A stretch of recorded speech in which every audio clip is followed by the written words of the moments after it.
Ingat, ada adab, ada akhlak, itu beda. Awas, hati-hati, ada yang salah paham tentang akhlak. Nggak bisa bedakan apa akhlak, apa adab, itu lain. Kalau adab, itu nilai kemuliaan yang didapatkan lewat proses pendidikan. Belajar. Kemudian membentuk peradaban. Karena itu saat syarat untuk mendapatkan adab dan peradaban, itu syaratnya bukan iman, syaratnya belajar. Makanya di Mesir ada peradaban dulu, peradaban Mesir, peradaban Mesopotamia, ya, peradaban Yunani. Apakah saat itu beriman semua? Belum tentu. Kalau dia mau belajar, dia bisa mendapatkan adab dan bisa membangun peradaban. Makanya banyak orang beradab di Jepang, banyak. Disiplin, ngantri betul, Pak. Jadi kalau benar-benar antum masuk ke tempat gak ngantri, ketahuan antum gak beradab. Bahkan untuk naik eskalator pun dibagi. Kanan untuk yang buru-buru, kiri untuk yang stay tinggal. Gak bisa antum ngobrol kanan kiri itu. Di sebagian eskalator dipersempit cuma satu aja jaraknya, satu orang aja. Ya. Itu adab. Disiplin ada. Selandia Baru bagus-bagus, disiplin. Ya, jujur. Saya kemarin ke Jepang, di Tokyo. Itu mau lewat zebra cross, mau nyebrang. Terus saya lihat teman-teman, ada emas. Emas betulan, bukan Mas Yono, Mas Arif, bukan. Emas betulan, anting gitu ya, anting, emas. Disimpan di satu tempat, di pinggir jalan. Ya, di dekat portal itu. Saya tanya ini kenapa nggak ada yang ngambil? Saya tahu sebetulnya, karena tiap tahun kita kunjungan ke sana, ke masjid kita di sana.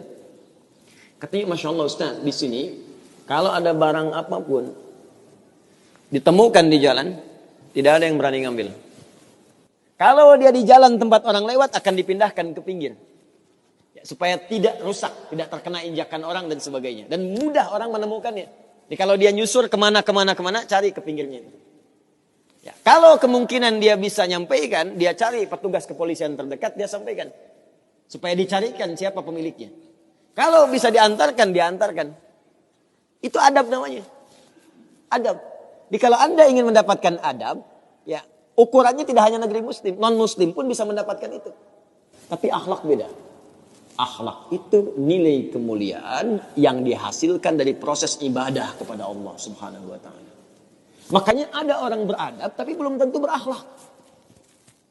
Nilai kemuliaan yang dihasilkan dari ibadah, dan itu fitrah kehidupan.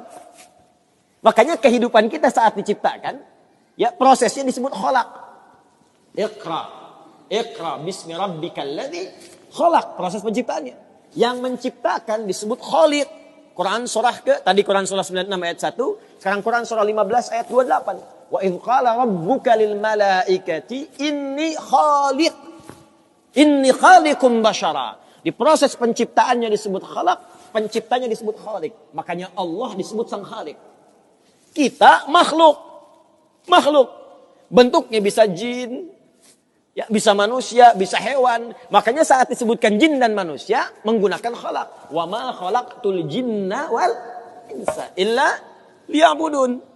Karakter itu, ya, karakter kemanusiaan kita, fitrah kita hidup.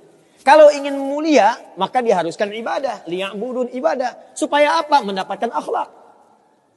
Akhlak senapas dengan khuluq. Kalau sudah terkumpul pada diri kita, berubah jadi khuluq. Itu yang disebut surat Al-Qalam. Ketika memuji Nabi SAW. Wa innaka la'ala khuluqin azim. Bagaimana Nabi mendapatkan khuluq? Ibadah. Dengan meningkatkan takwa kepada Allah Subhanahu wa ta'ala. Makanya diminta kita sholat, diminta kita puasa, baca Al-Quran supaya punya akhlak. Apa diantara akhlak itu nilai kemuliaannya? Maaf, bukan sekedar disiplin. Bukan sekedar jujur, lebih tinggi daripada itu. Bagaimana meninggalkan semua yang tidak baik. Khamar tidak baik. Zina tidak baik. Hati-hati, zina gak bagus. Khamar tak bagus. Siapapun di muka bumi, mohon maaf, sekalipun pelakunya pasti akan menolak zina. Ya, pezina dengan pezina menikah. Yang satu selingkuh dengan yang lain. Pasti dia akan katakan, kamu selingkuh. Padahal dia zina juga. Silakan cek. Mabuk sama khamar. Makanya dalam Islam khamar dilarang. Karena itu ketika Anda sholat, tujuannya apa? Membentuk akhlak. Apa diantaranya? Quran surah ke-29 ayat 45. Utlu ma uhya ilaika minal kitab wa aqimis shalah innas salata tanha anil fahsya'i wal munkar. Fahsya itu perilaku buruk dari syahwat. Ya, pornografi, porno aksi, zina, LGBT, transgender, macam-macam itu fahsya. Mungkar, keburukan yang diingkari oleh hati, sumbernya nafsu perut dan akal. Membunuh, merampok, korupsi, ya, berdusta, kolusi, macam-macam, mungkar. Ini sifatnya akhlak. Makanya, mohon maaf, kalau Anda katakan orang Jepang berakhlak, orang Selandia Baru berakhlak, itu Anda kurang pengetahuan. Beradab betul, berakhlak belum tentu. Karena di sana disiplin, tapi mabuk jalan terus. Zina biasa. Itu bukan akhlak, namanya itu adab. Itu adab. Jadi kita mesti bedakan mana adab, mana akhlak. Itu berbeda. Ya, karena itu orang ibadah, kalau benar ibadahnya pasti berakhlak. Jelas? Kalau orang belajar mungkin beradab, tapi belum tentu dia berakhlak.